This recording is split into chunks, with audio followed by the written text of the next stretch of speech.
Welcome to Anamika cartoon story channel. আজকে তোমাদের যে গল্পটি বলবো সেটি হলো বিবাহ পার্ট 1। অনেক বছর আগের কথা। সেই সময় একটা নামকরা শহর ছিল। সেই শহরে অনেক পরিবার বাস করত। তাদের মধ্যে একটা পরিবার ছিল রায় পরিবার। পরিবারটা ছিল অনেক সুখের। বাবা মা দিদা দাদু ছেলে মেয়ে নিয়ে পরিবারটা সম্পূর্ণ ভরা ছিল। পরিবারের সব থেকে বয়স্ক ব্যক্তি মানে যে দাদু ছিল তার নাম ছিল আশিস রায়। দিদার নাম নম্রতা রায়। বাবা কবির রায়, মা সারিকা রায়, বড় ছেলে রাজবীর রায়, ছোট ছেলে শৌর্যম রায়, বড় মেয়ে রেনা রায় আর ছোট মেয়ে পায়েল রায়। এই 8 জনের নিয়ে খুব সুখে ছিল তাদের পরিবার। আশিস আর নম্রতা বৃদ্ধ হওয়ার কারণে তারা বাড়ির কোনো কাজ করতো না। তারা রিটায়ার্ড ছিল। আশিসের ছিল একটা বিজনেস, সেটা তার ছেলে কবির সামলাতো। কবিরেরও এখন ভালোই বয়স হয়েছে, তাই কবিরকে তার বড় ছেলে রাজবীর তার ব্যবসায় সাহায্য করে। আর ছোট ছেলে শৌর্যম ছোট হওয়ার কারণে বড়দের খুব আদর পেয়ে পেয়ে পুরো বাদর হয়ে যায়। সে তার বাবার কোনো সাহায্য করে না এবং নিজের মর্জি মতো চলে। অন্যদিকে বড় বোন রেনা, সে তার বড় ভাইয়ের মতো ছিল। সে অবশ্য এখন পড়াশোনা করছে, কিন্তু সে মার্শাল আর্টে ব্ল্যাক বেল্ট চ্যাম্পিয়ন। আর তার ছোট বোন ছিল খুবই জেদি আর অহংকারী। বাড়ির সব থেকে ছোট হওয়ার কারণে বাড়ির সবার আদর পায়েল একটু বেশিই পেত, যার কারণে তার জেদের পরিমাণটাও বেশি। একদিন পায়েল রেনাকে বলে, এই রেনা শোন না। কি হয়েছে, আমাকে ডাকছিস কেন? বলছিলাম আমি না বিক্রমকে খুব ভালোবাসি, ওকে বিয়ে করতে চাই। তুই সত্যি বলছিস? তুই ওকে ভালোবাসিস? কিন্তু এসব কবে হলো? তুই তো জানিস আমাদের কলেজের সবাই জানে বিক্রম আর আমি রিলেশনশিপে আছি। এটা তো তুই বলছিস, আর আমরা জানি তোরা ভালো friend, I mean best friend. তা বিক্রম কি তোকে নিজে বলেছে এই কথা? না, ও আমায় বলেনি। তাহলে তুই কি ওকে বলেছিস?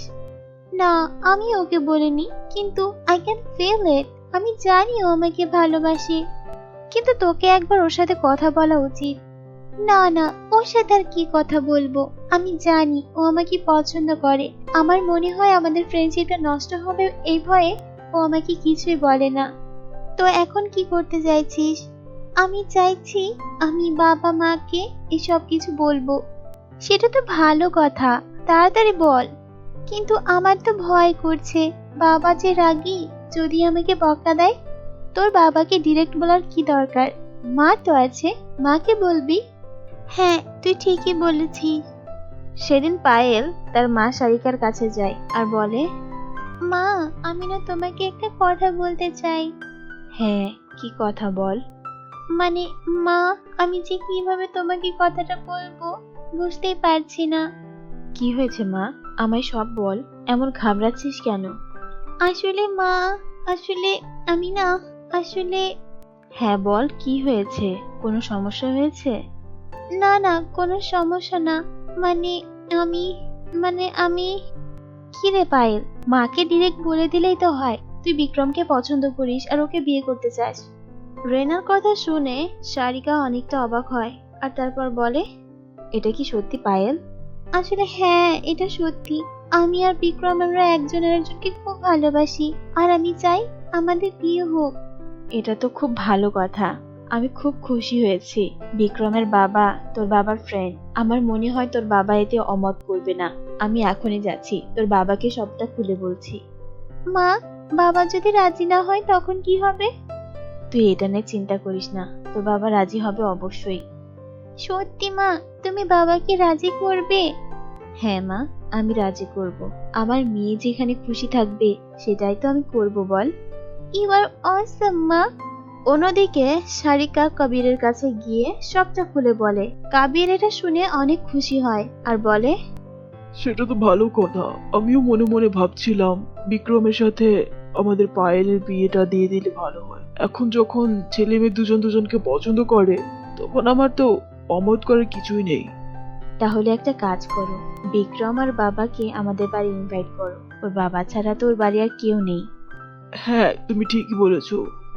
সেদিন রাতে বিক্রম তার বাবাকে নিয়ে পায়েলদের বাড়ি আসে। তারা সবাই মিলে সেখানে হাসি ঠাট্টা করছিল, কিন্তু সবাই বিক্রমের দিকে একটু অন্যভাবে তাকাচ্ছিল, যেটা দেখে বিক্রমের কেমন একটা খটকা লাগছিল। তখন পায়েলের বাবা তার বন্ধুকে বলে, বন্ধু, আজকে তোদের আমার বাড়ি ডাকার একটা কারণ আছে। কি কারণ বন্ধু? কারণটা হচ্ছে আমি তোর সাথে আর এই বন্ধুত্ব রাখতে চাচ্ছি না। কেন, কি হয়েছে?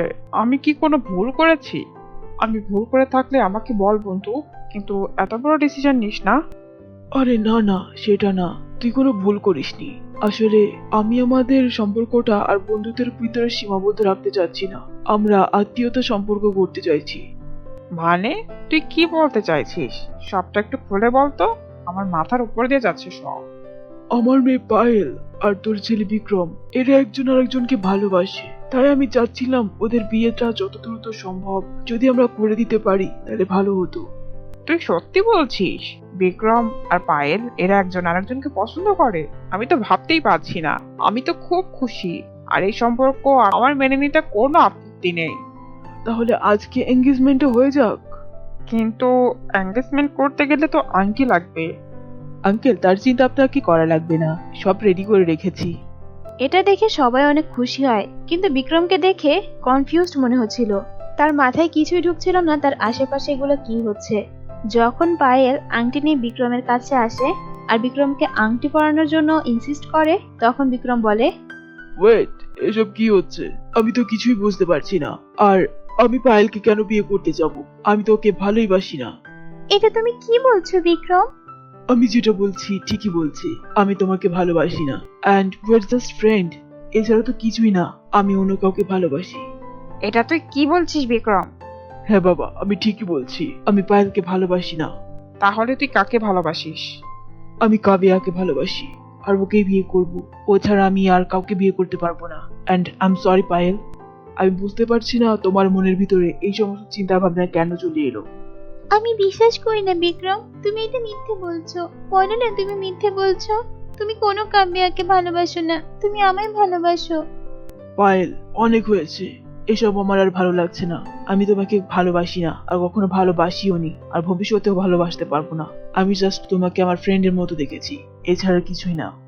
প্লিজ এমন করো না Vikram. Everybody, I am sorry. এই বলে বিক্রম ওখান থেকে চলে যায়, আর পায়েল অনেক কান্নাকাটি করে। পায়েলের কান্না দেখে পায়েলের দিদা নম্রতা অনেক রেগে যায় আর বলে, এসব কি ছেলে খেলা হচ্ছে নাকি? আমার নাতিটাকে এভাবে কান্দানোর কি মানে আছে? মা, চুপ করো। আমাদের মনে হয় কোথাও ভুল হচ্ছে। আমার মনে হয় পায়েল এটা ভুল করেছে। না না, আমি কোনো ভুল করিনি। আমি জানি বিক্রম আমাকে ভালোবাসে, কিন্তু কেন এখন এরকম হয়ে গেল আমি কিছু বুঝতে পারছি না। আমি বিক্রমকে ছাড়া বাঁচবো না, আমি ওকেই ভালোবাসি আর ওই সাথেই থাকবো। এটা বলে পায়েল ওখান থেকে চলে যায়, আর তারপর বিক্রমের বাবা তার বন্ধুকে বলে, বন্ধু, আসলে আমি এসব সম্পর্কে জানতাম না। আমায় ক্ষমা করে দে বন্ধু। আমার ছেলের ব্যবহার নিয়ে আমি খুবই লজ্জিত। আরে না না, ভুলটা আমাদেরই। আচ্ছা বন্ধু, তাহলে আজ আমি বাড়ি যাই। আচ্ছা ঠিক আছে। এই ছিল আজকের গল্প বিবাহ পার্ট 1। আশা করি তোমাদের ভালো লেগেছে। ভালো লাগলে অবশ্যই লাইক করবে এবং কমেন্টের মাধ্যমে তোমাদের মতামত জানিয়ে দিবে। আর তোমরা যদি আমার চ্যানেলে নতুন হও, আমার চ্যানেলকে সাবস্ক্রাইব করে পাশে থাকা বেল আইকনে ক্লিক করবে, তাহলে আমার চ্যানেলের আপডেট ভিডিও সবার আগে তোমার কাছে পৌঁছাবে। ধন্যবাদ।